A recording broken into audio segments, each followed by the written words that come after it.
Welcome home to USA Global TV and Radio, a place where dreams take flight, with authentic storytelling, diverse perspectives and meaningful conversations, where global stories unite and bridges are built beyond all borders. Discover world-class education, entertainment, hope and inspiration. Together, we're building bridges worldwide. Subscribe to our channel, USA Global TV. Download our app, USA Global TV. Be our guest or join our team. Visit usaglobaltv.com. Thanks to our founder and executive producer, Dr. Jacalyn KERBECK. Music score by Yeffy Tang from Cloud Road Music. Voiceover artist Mike Porter. Creative direction by Paul Garcia. USA Global TV and Radio. Your home for global connection. All rights reserved. This video and its contents are the exclusive property of USA Global TV and Radio. Unauthorized use, duplication or redistribution in any form is strictly prohibited.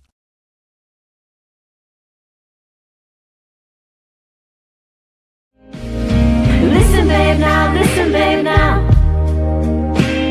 Listen, babe, now, listen, babe, now.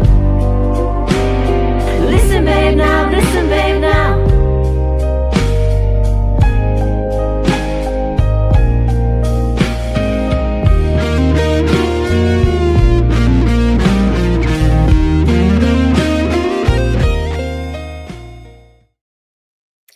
Hello and welcome. Good morning, good afternoon, good evening. This is USA Global TV and Radio, where we proudly provide world-class education, entertainment, hope, and inspiration. Happy New Year to you across the world. I know some places like New Zealand, they've already welcomed in the new year. So whatever it is you have planned, I hope that it's safe and that you are happy and filled with peace. I'm Dr. Jacalyn KERBECK, and our show today is all about judgment. So for those of you who are not aware, I've written this book, Holy But Harmful, The Silent Sin of Judgment. And I wrote the book because I was witnessing judgment in so many ways. And also judgment is part of what we do when we're not actually listening to someone. So I teach people how to be present and how to listen without interruption, without problem solving, without stage hogging, and without judgment. So let's get the show started. Today, we have a multi-award winning author who is no stranger to judgment. And I applaud her for being here today, because many of us think we are not judging. Many of us think that we are innocent and it is everyone else. And my guest today is going to share some of her experiences through the written word and through experiences that she has actually encountered herself. So I'll give a little bit more of a background once we welcome her to the show. She goes professionally by S.E., that's S as in Sam, E as in Evans, and her name is Samantha, but she also is known as Sam on social media, and her last name is Tschritter, and I hope I said that right. So let's welcome Samantha Evans Tschritter to the program. Samantha, come on out. Welcome. Oh, we can hear you.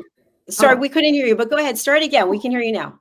Okay, so yeah, you got my name right, Samantha Evans Tschritter. S.E. Tschritter is what's on the bottom of a lot of my books, but yeah, we here just us, just me and you and the whole world. I'll just be Sam casually. It's fine. All right, Sam, it's a pleasure to meet you. And so you are now in the South, in the US of A, and you come from Chicagoland, I believe. And so now it's the holiday season, and so you're traveling. So thank you for taking the time to be here today.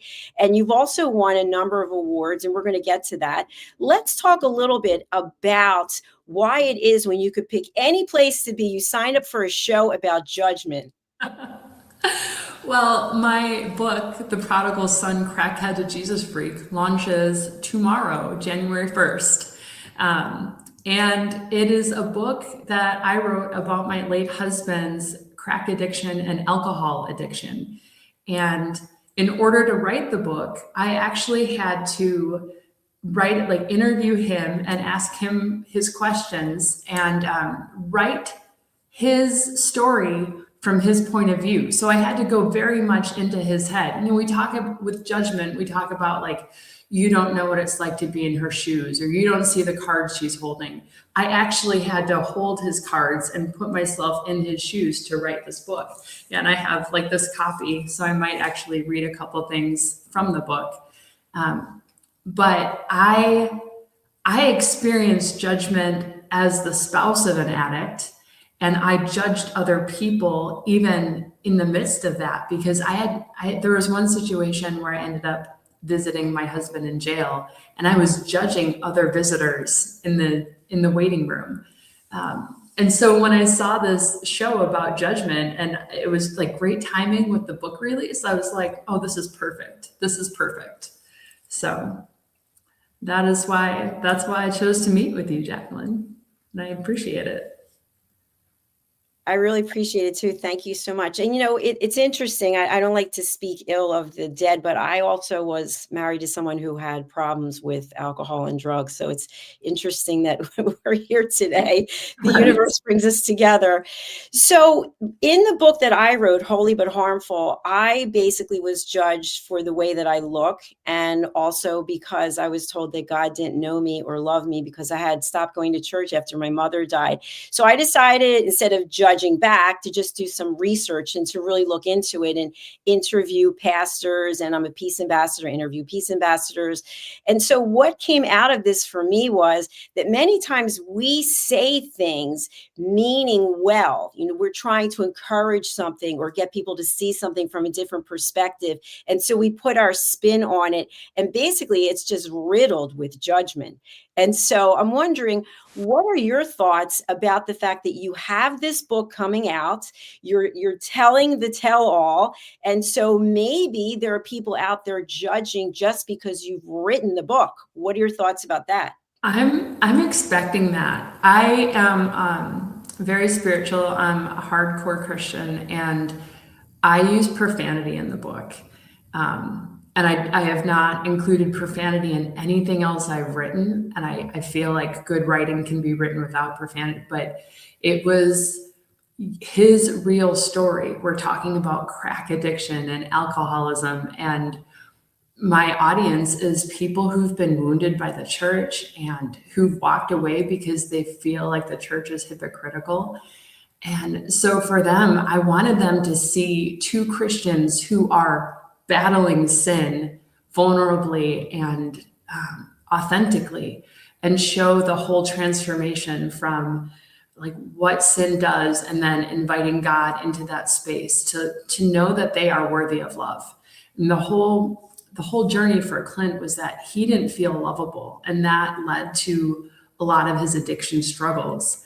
And so at the end of the book, when you finally see him realizing like God loves me, it changes the whole thing. And so, but I am expecting a lot of judgment and criticism from conservative Christians who don't want to see those words in print. I'm scared of that. I'm scared of different scenes in the book because there is some domestic violence in there. There were a few nights where he was drunk and raging drunk. And so there are physical fights, and there's a police phone call, and I called the police on my husband and had to have him arrested and watched him being handcuffed. And so there's a lot of opportunity in this book for people to judge me as the author, or judge my late husband Clint and his life. Also, he was a pastor, so that he wasn't a pastor for the domestic violence part of it, but he was a pastor later, and then he relapsed. And so that there are so many opportunities for people to judge my family. And I just felt like God, I don't know, like God would want us to be vulnerable and open and honest about the struggles, because I think it's really important for people who are struggling in their own addiction or their own sin or their own shame to see that there are people like them who are battling those same demons.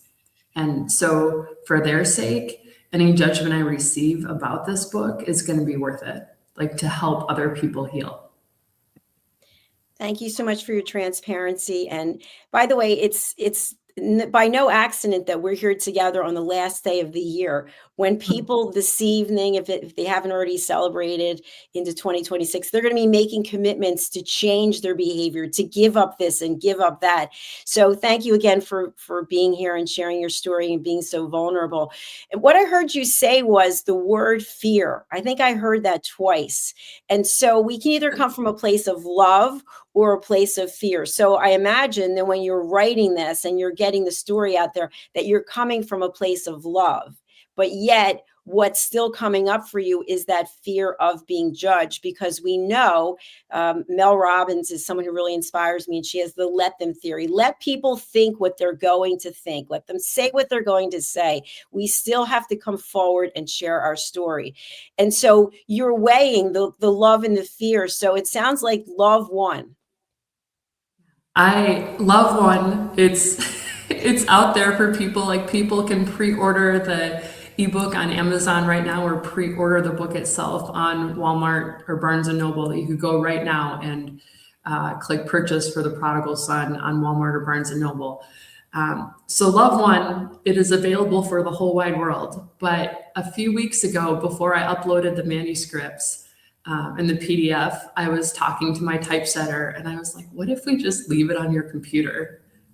What if we don't ever publish this book and we just leave it right there and no one needs to know? And that didn't go over well. So. Well, it sounds like when there's something inside of us that we want to get out, some kind of message, we've got to keep going forward, because if we don't, we're really silencing our own voice. And many people out there are doing that. There are people who are living in situations of domestic violence right now, and they're living in fear every day for their life. So I feel so grateful to be meeting you in this way and learning how brave you are and to get your story out there. So thank you for that. And you mentioned you have the book with you showed us. And so I'd love to have you read a passage, and then let's have a conversation about something that really inspires you to speak from your heart right now. All right. Well, I have a few passages marked. Would you like to hear a story about me judging someone else, me being judged, or pastors setting aside their judgment? You get to pick. Let's have the second one. The second one of me being judged? Yes. Okay. When I lived in a small town, I wrote at Hardee's all the time because it was kind of funny, but that was one of the only restaurants that had a good setup for me to write. And so I would go to Hardee's to write. So that's kind of the setting for the scene. Less than a week after the accident at Hardee's, when I walked past a table where two elderly couples sat, their conversation abruptly ceased. Each of their silver-haired heads jerked up like a choreographed cue from a musical. They fixated their gazes at different places in the room. One woman actually looked at the corner of the ceiling. Disgusted, I stopped and stared at them. I stood there long enough to warn them I knew who they were talking about, long enough to make them uncomfortable and ashamed, long enough to make them feel like idiots for staring at the corner of the ceiling. I thought about saying, "You should be ashamed of yourselves," but I didn't need to. I walked away without a word, humiliated by strangers. I did not recognize those couples. Wow. Okay. So let's get this scene. You're at Hardee's, which, by the way, I haven't heard of Hardee's in so many years. It brings a smile to my face. I'm so glad. So you're there and you see these two people, and in your mind, can you share with us, who do you think they were talking about, or what they were thinking in their mind or saying to each other? It was two couples. It was four people, and they were just people from our community who knew who Pastor Clint was. So the little backstory, the beginning of the book starts with Clint being arrested for a drunk driving accident. He was a pastor who relapsed into alcohol, got in a drunk driving accident. And I got a call from police at 1:30 in the morning, "Miss Evans, there's been an accident." And then 6 hours later, I got a second phone call. "Miss Evans, we found something on the CAT scan. You need to come in right away." So when they scanned for internal bleeding and broken bones because of the drunk driving accident, they actually found stage 4 cancer. And my life at that moment just felt like Chernobyl, right? Like it exploded. And so that was obviously, like, it was on the news at that time, and everyone in our small town was talking about it. So I didn't know those people. I didn't know those two couples. I didn't recognize them. But for whatever reason, they knew exactly who my husband was, and they recognized me. And I don't know how they knew who I was, but they knew. They were talking about his drunk driving accident. I have no doubt in my mind. And when they saw me walk past, they stopped talking because they knew who I was, even though I've said, I didn't recognize them at all. So that was just crazy to me, that these strangers were talking about me right there with me in the room. That actually happened more than once. I'm so sorry that you had to go through that. And I'm really sorry about what happened with your husband and that diagnosis. I mean, all of that. And I think that leads me to the next statement that I'm going to make is, we think we know someone because we have a piece of information, maybe that we saw or heard on the news, or it was passed down through numerous people, but we have no idea what the person involved or the persons involved are actually feeling. And we forget that people are humans. We are humans before we are anything else. And so I really encourage each and every one of us to find a place of love and compassion, as opposed to being in a place of hatred and gossip, because we could be that person one day. We could be the one who is standing before God and having to face whatever it is that we're doing at the time. So gossiping and talking about you like that had to feel like a very low moment, especially when you don't even know these people and they have no idea what you as a person, as a human, stand for or how you really feel. Right. And let me tell you, one of the most heroic people in my story is a 15-year-old, well, he was 15 at the time, a 15-year-old boy named Josh. He worked at Hardee's, and I actually lost weight eating there because I would order the Frisco sandwich, with all the carbs, and he would say, lettuce wrap and salad coming right up. And so I would order a low carb combo, and that's what he gave me. So I called Josh my conscience, and we had a joke about that. But this 15-year-old boy helped me lose weight while I was working there. And that morning that I came back from the hospital after the potential cancer diagnosis, which did end up being stage 4 cancer, but we didn't know for sure at the time. I walked through the doors, and this teenage boy was like, "Wow, Sam, you look terrible." And I was like, "Thank you, Josh. You have a way with words." And he blushed and he said, "No, I'm sorry." And I said, "My husband was arrested for drunk driving last night, and he might have cancer." And that 15-year-old boy looked at me and he said, "My dad's been in jail." And he took his wallet out of his back pocket and he paid for my meal. And I'm going to cry, just even thinking about it. There was no judgment from him at all. There was no condemnation. There was only understanding and sympathy and empathy and service. Let me serve you. Let me help you. Let me do what I can for you. And that boy, he took, like I said, he took his wallet out of his pocket and he paid for my meal. And we had this whole joke about do you want a side salad or fries? And he asked me that question, and I couldn't decide if I wanted to be healthy or eat the carbs. And so when I got home and I unpacked my lunch, he had given me the Frisco sandwich and a salad and fries. And I just started bawling right then and there. And that story is in the book too, but Josh was my hero that day. What a beautiful story. Thank you, Josh. And thank you for sharing that about Josh. It reminds me, the last day I was with my great niece and my great nephew, 4 and soon to be 2. And you see that childlike wonder and that curiosity, and everything is just pure and innocent and fun. And so you're sharing that Josh at his age of 15, and he didn't have that judgment. I don't know when it starts. I don't know exactly what happens when all of a sudden we think we're judge and jury of everyone. And we don't realize how painful that is. We don't realize that. I did some research that one comment that you make to someone that's hurtful, they can forget it and forgive you, but they're going to remember that you said it for up to 20 years. I don't know if it was Harvard or one of the Ivy Leagues, they did research. So what we're saying and putting out into the universe, even what we're thinking, that can have such an impact on someone. And so I would just caution all of us as we get an opportunity to turn the page on a new year to think about how we're coming across, and think about with Sam, the way you were feeling that day in the restaurant. I'm sure you don't ever want to feel that way again. Absolutely not. And yeah, I mean, especially strangers. I think that was the thing that surprised me the most, was that it was strangers who didn't know my story. I feel like I had the most understanding from people who knew me best. But then other people would look in on my life and say, oh, she's the pastor's wife, and look at them, you know, shame, shame, shame. And it was awful. Yeah. And again, it's part of your journey. It's part of what brought you here today, where you are inspiring people all over the world.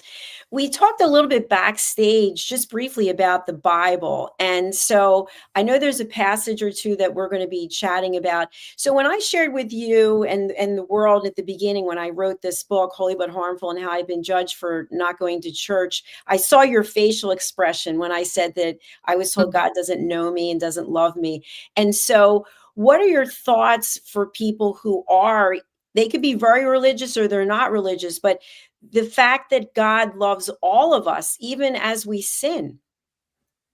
I mean, that's why he came, right? Jesus was judged by religious people for hanging out with sinners and tax collectors and prostitutes. But those are the people who Jesus wanted to be with, because they were the most welcoming of him, which is crazy to me that the religious people were the ones who were condemning him, the ones who eventually put him on the cross as well. But the sinners are the ones that he spent his time with. Like, isn't that, it's kind of crazy to me. And I despise when people use the Bible as a weapon. And Romans 1 is one of those passages where a lot of people are like, oh, don't do this, don't do this. You know, the Bible, you know, God hates this sin. God despises this sin. But backed up to Romans 1, where we're talking about this sin being despised, and there's a whole list of things that are just abominable, right? But right after that is Romans 2. And the entirety of Romans 2 talks about don't judge other people. Like, no, God doesn't appreciate when we sin or when we do these things. And also, it is not your place to judge. It is not your right to judge. And Romans 2 says, at whatever point you judge another, you are condemning yourself. And it's crazy to me that we read that first part without taking that other part into consideration, that chapter 2. And realizing that it is not our place to judge other people for their sins. When I was writing the book, there's a story in the Bible about the prodigal son, right? Which is a little bit, you know, where the title came from. My late husband had prodigal son tattooed to his forearms. So he's the prodigal's son, prodigal being God. But in that story, everyone focuses on the son who squanders the wealth and then he runs back to his father. The elder son is so judgmental, and he's like, man, like, he wasted his money. He doesn't deserve to come back. There's a party being thrown for him. We don't even know if that elder son goes into the party. I am or was the elder son. Like, that is my struggle. Like, you don't deserve this. Or before I understood Clint's heart about addiction and what he was going through, I would say things like, or just think things, right? Like, oh, if she just stopped wasting her money on drugs and, you know, put that toward a college education, or if she just, you know, stopped doing drugs and she took better care of her kids, blah, blah, blah. And writing that story from his perspective changed my entire understanding of addiction and what people are going through. There's actually a scene in there that I wrote about being like a drowning scene, feeling like you are drowning, and then comparing that to addiction and what that feels like. And it's pretty intense when you understand that the addict loses their choices. They don't, it's not just like, oh, we're choosing to do drugs. Like the drugs start to think for them. The drugs start to make decisions for them. And the drugs and the person are two different entities, but I feel like the addict is chained to the addiction, if that makes sense. It absolutely does. And I thank you for sharing that, because first of all, when you were talking about Romans 1, Romans 2, it brings up something that I teach people, which is before we speak, is it kind? Is it necessary? And is it true? And the truth part is what is coming up for me as an analogy, because we can take a situation and we only share or act on part of it. And the other part, we just, oh, that doesn't apply to me. I'm not going to actually take that in. And so with what you shared, we can easily sit and judge other people, but at the same time, we don't realize what we're actually doing to ourselves. And so putting yourself in someone else's shoes and imagining what it must be like, that takes real work. And that's somebody who has high emotional intelligence, in my opinion. That's you. And Thank so I you. really honor you for that, because people are so quick to just dismiss and label, oh, he's this, she's that. Oh, talking about people instead of saying, wait a minute, that's a human being. That's a person. Let's try to understand, what is that person going through? Let's show some compassion and empathy, and let's try to assist, at least by not judging the person and telling our version of the truth. I mean, so my story about when I judged someone else is when, 2 days after the accident, I was allowed to go to the jail and visit my late husband in jail. And well, he wasn't my late husband at the time. I hope people understand that. But I mean, imagine a rom-com scene with a woman who is just totally out of her element. So I walked in dressed nicely and just prepared to treat people respectfully and be present. And there was this couple sitting in the chair, and like the woman, I was judging the woman for how she looked because her bra was too tight and she had like rolls. And I was thinking such mean things about this woman. And then the man had like a flannel and his beard was all over the place. And I was like, oh my gosh, you guys look so messy. You're like, I was judging them by their appearance. I was judging these people. And I was stopped halfway through my judgments. And I had this awful realization that we are in the same place for the same reason at the same time. We are both visiting someone that we loved in jail. And that thought changed me, possibly forever, because I was no longer like on the outside looking in at these people, these dirty people, right? I was in the same dirty situation myself. And like I said, life-changing and life-altering. That is so profound. And I really appreciate the fact that you shared that, because sometimes we tell ourselves a story. Oh, even though I'm here, I'm not like we talk to ourselves and we rationalize things. But the fact that you had that, I'm going to say epiphany at that moment. Yes. So when you say that it probably changed you forever, what do you mean by that? It knocked my pride down. It knocked me off my high horse. It humbled me. I mean, however you want to say that, it put me on the same level as the people I was in the room with, the same level as the people I was judging. They are no different than me. They are no worse than me. I am no better than those two people sitting there. And all of a sudden we were seeing life from the same angle rather than me looking down on them. And so it kind of made you in some way connected. Did you Yes. have a conversation with them at all? Not much of one. It was just like, hey, who are you here to visit? Oh, I'm here to see my nephew. So it was the man who was visiting his nephew, and then the woman was his girlfriend, I think. And she didn't go into the room. And then I said, yeah, I'm here visiting my husband. is not a statement I ever wanted to say. I am here visiting my husband in jail, like that. Other people in the world have to say that, and it's horrible. It's really hard to be in that space. There's so much shame connected to that.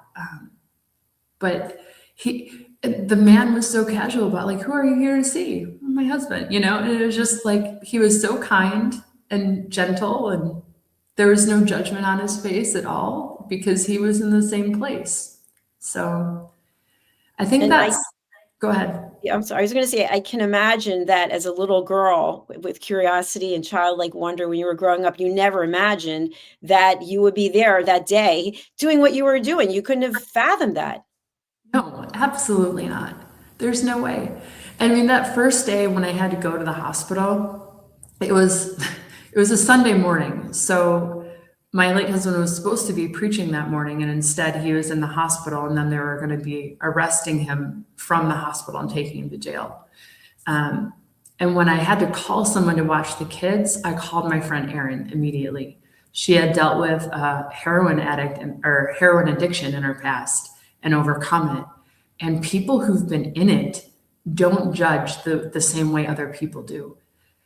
So I called Erin and I said, Clint was in an accident. I think alcohol was involved. I have to go to the hospital. She said, bring the kids.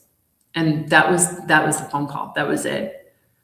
And people who are there, they get it. They get how hard it is. And I think that's the struggle for a lot of people who look down on other people, or who are looking, I call it looking with a telescope, looking in on someone with a type telescope and micromanaging through a type telescope.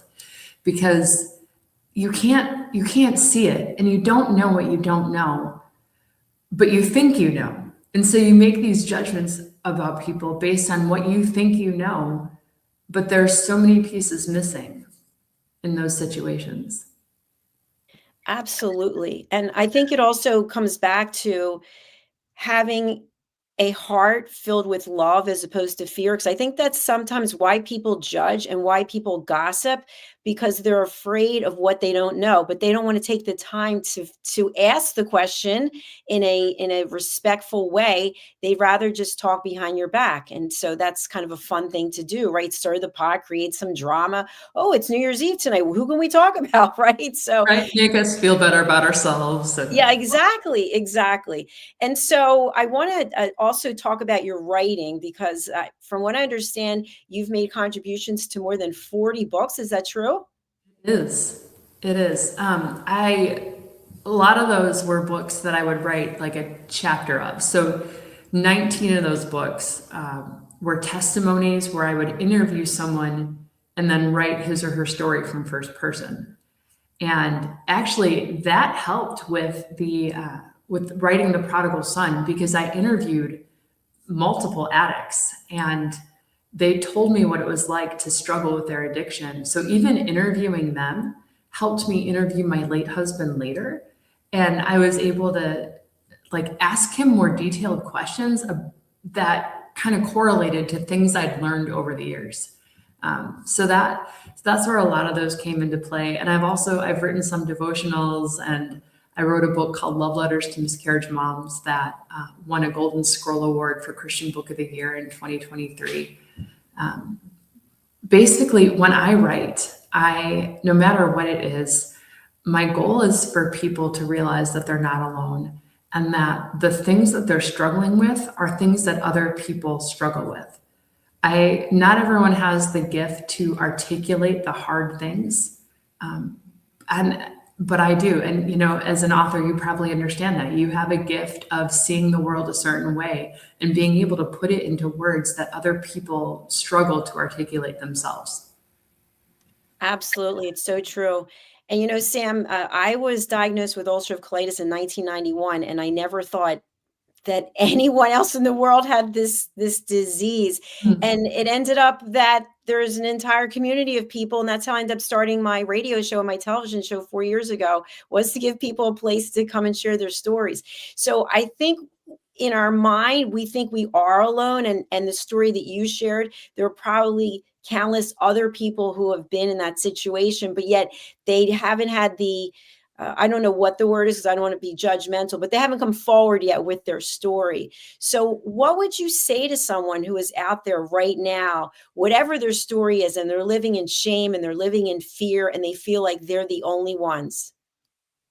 I would say you are not alone. You are worthy of love. I don't know necessarily that people have to share their story in order to, well, I know for sure people don't have to share their story in order to be loved by God. But I think fear, like you said, fear keeps us from sharing our stories. And I've found so much validation from people when I am vulnerable and I share myself, like you're saying I was also in situations that are similar. And so we don't know what other people are going through until we open up and share a little bit ourselves. And it's like stepping into a pool, like getting your toes wet and then getting deeper and deeper. But as we practice sharing little pieces of ourselves, we will find other people who have been in those same situations that we have been in. And it's less lonely when we do that. So if you're able to share, if you're brave enough to share, go ahead, because you're going to find the people in your life who know more than you realize and understand what you're going through more than you realize, and maybe have some wisdom to share with you. And if you are steeped in shame and you're not brave enough to share your story, or maybe just not ready, you're still loved and you're worthy of love. And nothing you can ever do will make God love you less. Absolutely beautiful. Thank you for that. And so I want to wrap up with this, that when someone feels comfortable coming forward with their story, as you have, you are anticipating judgments. You are putting it out to the world. Yes, you may judge me for writing this book. So what would you share with people about how to anticipate and possibly deal with being judged? My story is not their story, and they don't know what I'm going through. So the people who are going to judge me are the ones that don't understand. And there's actually a scene in the book, I didn't mark it, so I don't want to spend any time looking for it, but Clint talked about, just let them judge you, let them judge, because it's people with small minds, and you challenge their thinking. You don't fit in their box, and that scares them. And so his response to that was, let them judge you. Like, what does it matter? Their opinion doesn't matter. If they're judging you, then they don't understand anyway. Beautifully said. Sam, tell us a little bit about your book that's being launched and how people can get it and who the intended audience is. I mean, the intended audience is anyone who has battled shame or addiction or is a family member of addiction. The secondary audience would just be anyone who wants to understand addiction or understand what judgment does to someone who is an addict. There's my link tree. So you can have all the links are right there. And then here's the book.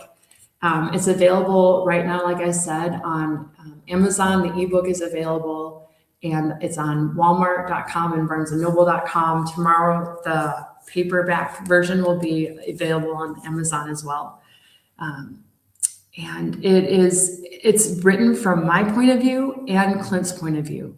So we are going through this story of his addiction and his cancer diagnosis and dealing with all these judgments from all these other people.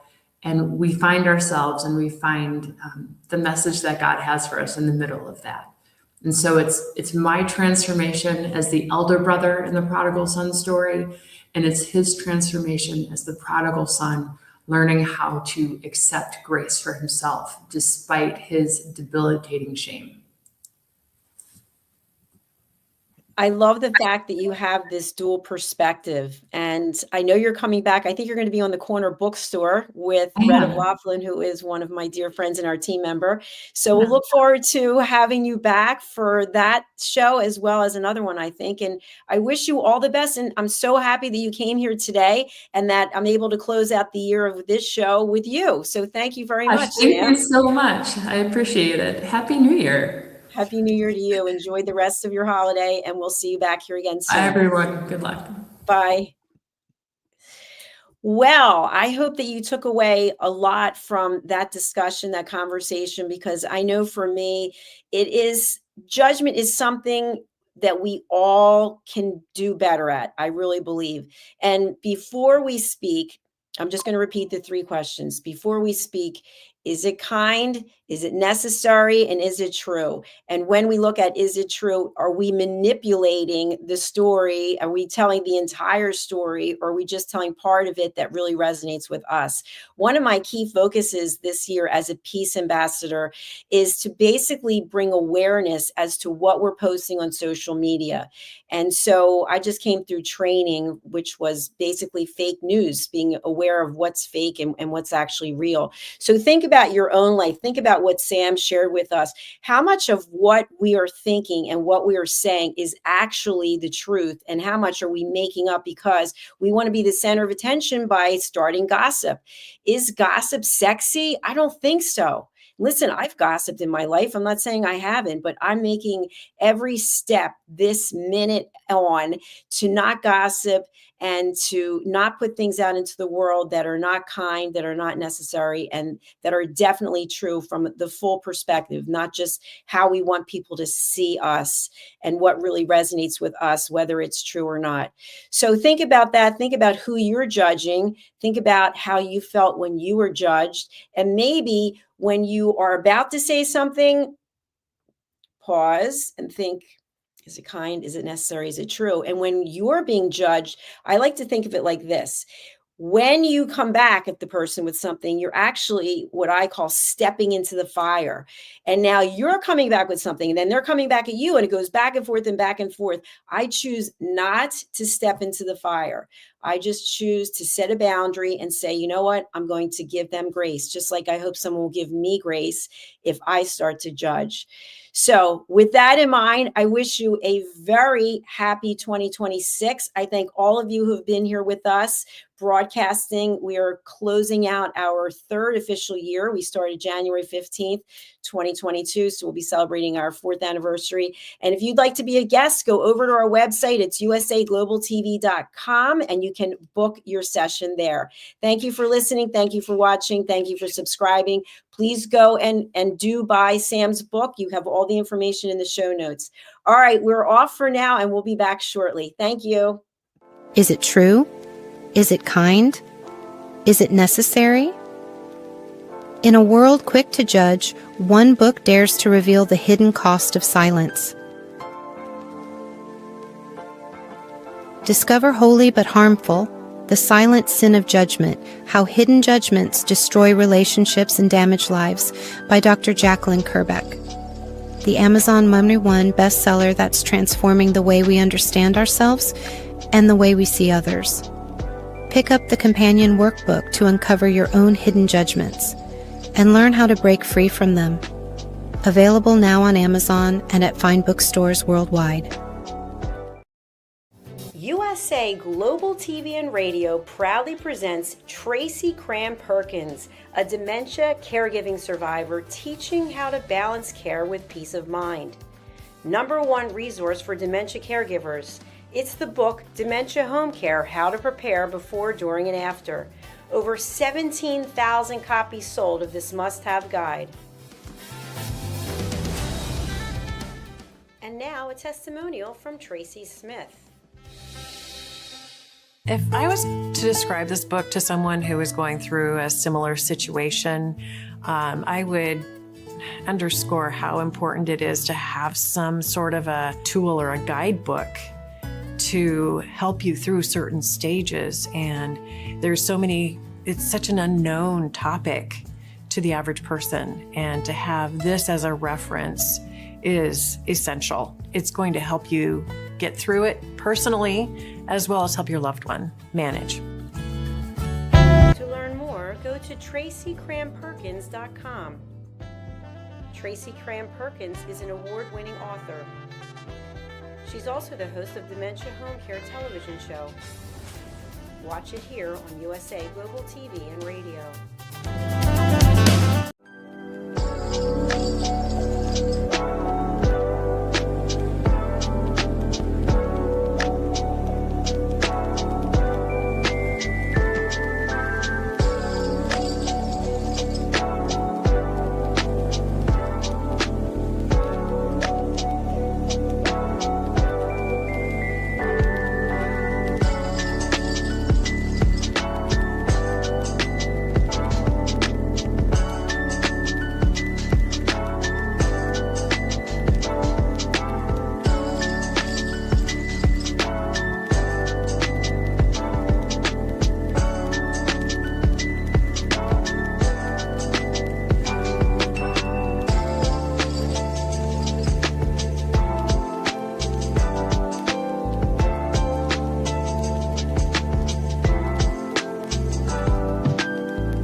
viewers and listeners of USA Global TV and Radio for joining us today. We're honoured to have your time and attention as part of our global community. At USA Global TV and Radio, we believe in the power of authentic conversations, meaningful connections, and creating a world of possibilities together. Want to be part of something bigger? Join our team of elevated listeners at usaglobaltv.com, a space where your voice matters and your ability to listen transforms relationships. Stay connected with us across all our platforms for thought-provoking discussions, expert insights, and empowering stories. Subscribe to our channels at youtube.com/c/USA Global TV. Follow us on social media and explore the endless opportunities we're creating for growth, learning, and inspiration. Together, we're not just broadcasting, we're building bridges and changing lives one conversation at a time. For inquiries, contact us at info@usaglobaltv.com. Music by Johnny Dies. Produced by Executive Producer and Director Dr. Jacalyn KERBECK. Voiceover by Mike Porter. Creative Direction by Paul Garcia. All rights reserved. Copyright 2025. Visit usaglobaltv.com to view our full terms and conditions.